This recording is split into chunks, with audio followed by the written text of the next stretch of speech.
Hello everyone, welcome back to this channel. In this video, I will show you the easy and clear steps on how to set auto screen orientation in Wattpad application. So how to set auto screen orientation in Wattpad application? Make sure you keep watching this video until the end. Let's get started right away. Firstly, open the Wattpad app on your Android device. This is the initial screen of the Wattpad app. Next, tap the profile icon at the top right of the screen.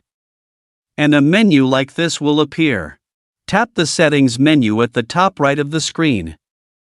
Tap Reading Preferences. Tap Screen Orientation. Tap Auto. So that's it, tutorial how to set auto screen orientation in Wattpad app. Thank you for watching. I hope this video was helpful. See you in the next video.